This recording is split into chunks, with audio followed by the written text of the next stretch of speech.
Kejaksaan adalah institusi terdepan dalam penegakan hukum, dalam pencegahan dan pemberantasan korupsi, dan tentu saja dalam mengawal kesuksesan pembangunan nasional.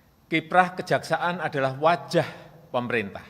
Sekali lagi, kiprah kejaksaan adalah wajah pemerintah.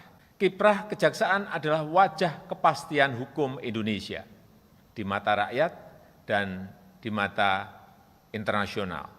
Tanpa kejaksaan yang bersih dan dipercaya, satu fondasi penting pembangunan nasional juga akan rapuh.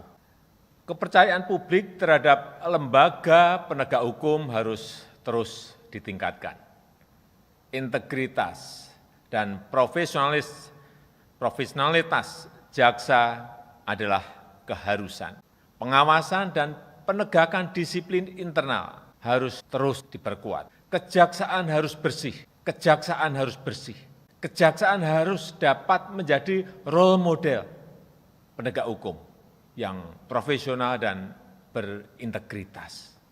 Pembenahan dari hulu sampai hilir di internal kejaksaan dan dalam relasinya dengan lembaga penegak hukum lain harus terus diefektifkan. Rekrutmen dan promosi harus dilakukan secara meritokratis dan transparan, terbuka. Integritas jaksa, wawasan kebangsaan, serta kesiapan menghadapi permasalahan hukum di masa mendatang harus diutamakan. Oleh sebab itu, kapasitas SDM kejaksaan yang relevan dengan revolusi industri 4.0 juga harus diberikan prioritas, harus diprioritaskan. Sistem kerja yang efisien, sistem kerja yang transparan harus terus diupayakan. Cara-cara manual yang lamban, cara-cara manual yang rentan korupsi harus ditinggalkan. Saya mengapresiasi, saya menghargai pengembangan sistem penanganan perkara tindak pidana terpadu berbasis teknologi informasi yang dikembangkan oleh Kejaksaan Agung. Ini bagus, apalagi telah disinergikan dengan Kemenko Polhukam, dengan kepolisian, dengan lapas, serta pengadilan. Tetapi yang penting bahwa data dan teknologinya harus terus diupdate, harus terus diperbaharui. Pada saat yang sama, pengawasan internal harus diefektifkan agar SDM kejaksaan bertindak profesional.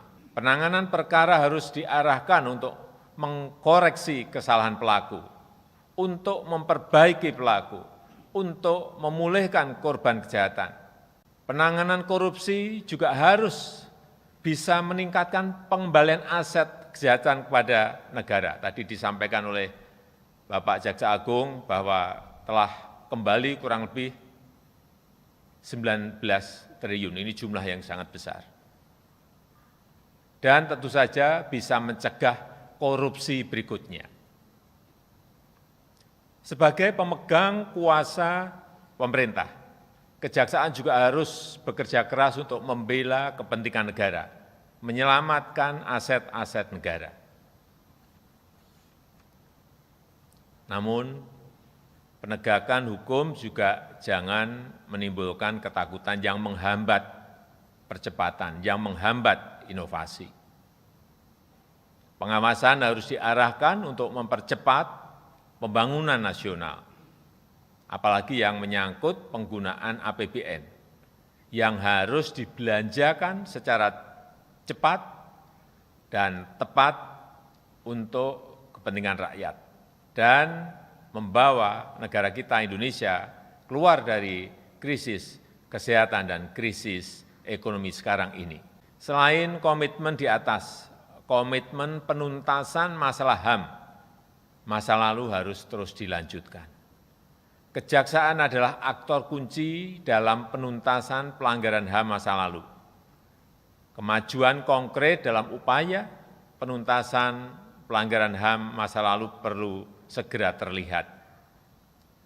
Kerjasama dengan pihak-pihak terkait, terutama dengan Komnas HAM, perlu untuk diefektifkan. Antisipasi terhadap tantangan masa depan juga harus terus ditingkatkan. Kejaksaan harus melakukan deteksi dini terhadap berbagai kemungkinan kejahatan ke depan. Kejaksaan harus menjadi bagian untuk mencegah dan menangkal kejahatan terhadap keamanan negara, seperti terorisme, pencucian uang, dan perdagangan orang, serta kejahatan lain yang berdampak pada perekonomian negara.